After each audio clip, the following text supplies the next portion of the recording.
You know? Well, I couldn't possibly solve this mystery. Can you? Yeah, I'll give it a shot. I mean, it's my job, right? The most unforgettable TV cliffhangers of the 80s and 90s. TV cliffhangers used to be brutal. Back in the 80s and 90s, you couldn't just binge watch the next episode. You had to wait, sometimes for months, usually the whole summer. Let's look at some of the biggest cliffhangers that left us screaming at the screen. Now, the first two are a bit before my time, but my parents and grandparents, I definitely remember them talking about these. Especially number one, Who Shot J.R.? This is the cliffhanger that started it all. In 1980, Dallas ended its season with oil tycoon J.R. Ewing getting shot right in his own office. And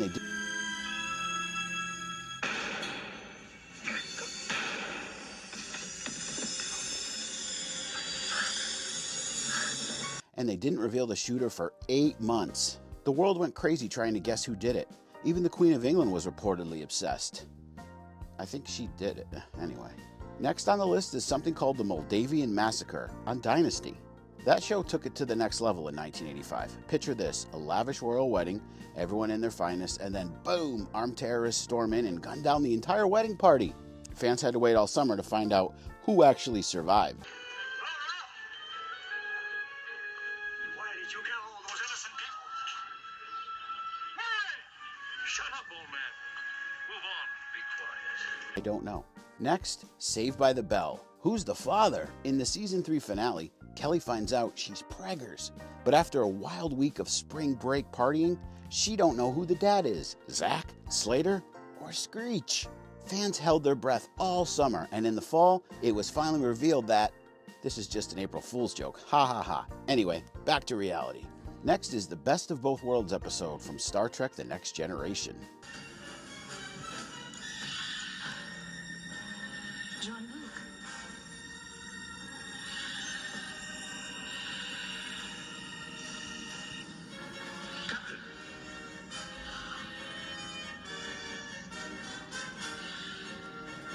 That's when Captain Picard got kidnapped and turned into a Borg.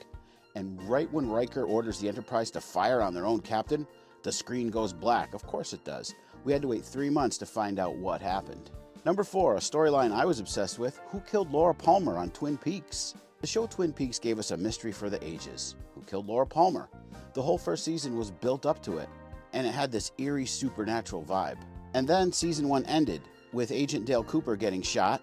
No one knows who did it, and Laura's killer is still unknown. People were obsessed, but when they finally revealed the killer later on in season 2, let's just say things were definitely getting weirder.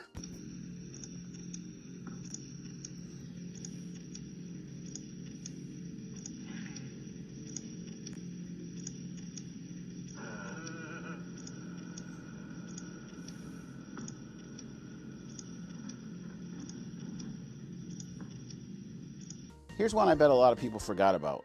The season 2 finale of the xFiles. He's not here! Where's Mulder? He's here.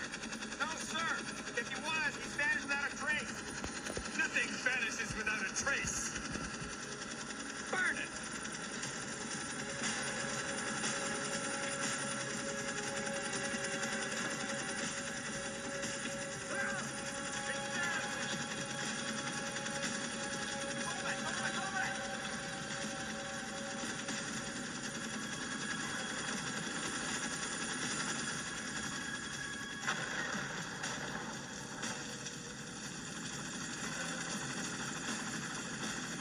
That season ended with Mulder trapped inside a burning boxcar full of alien bodies, and then explosion. The boxcar blows up and there's no signs of Mulder. Was he dead? Abducted? We had no idea and wouldn't find out until the fall. Here's one that was tough for everyone. The Gift on Buffy the Vampire Slayer.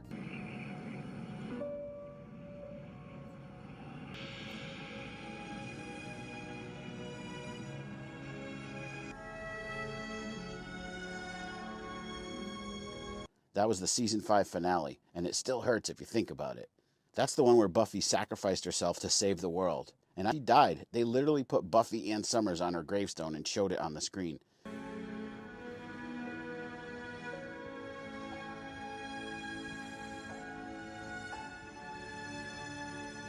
Fans thought the show was over, but it got a miracle comeback and came back in season 6.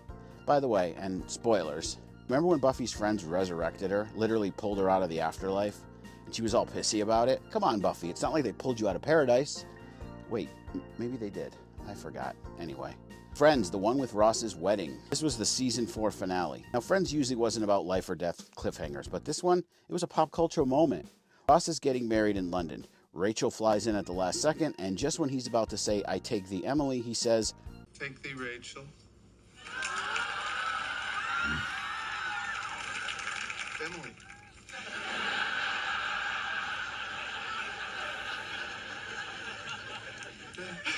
Emily.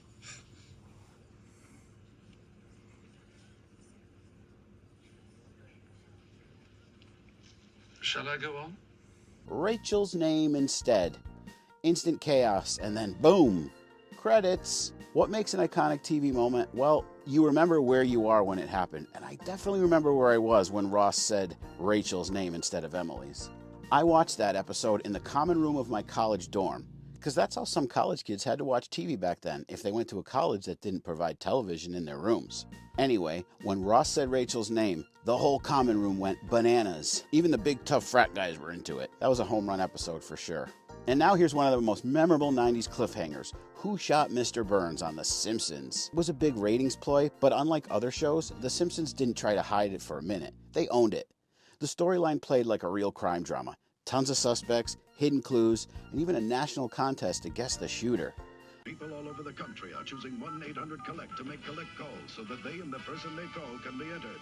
A nationwide manhunt is on to find out who gunned down Springfield's richest man. We now take you to police headquarters. Calling all cars, calling all cars. This is the chief. Be on the lookout for the following mugs. Groundskeeper Willie. His little slip of the tongue makes him a prime suspect. I'll kill that Mr. Burns! Snake. This small-time hood has a rap sheet as long as his hair. Claims to have an alibi, but will it hold water? I was in the camp. If you can solve the mystery, you could win the prize of a lifetime. A chance to be animated with The Simpsons. Every time you complete a 1-800-COLLECT call, you and the person you call are automatically entered. And when it turned out to be Maggie Simpson, classic. Wait, I thought Smithers did it. Don't you remember when Maggie shot Mr. Burns? I thought Smithers did it. That would have made a lot more sense. Wait, Maggie Simpson?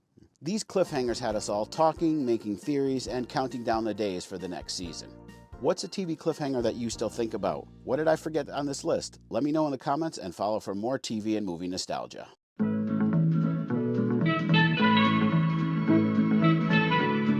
Sha-la-la-la.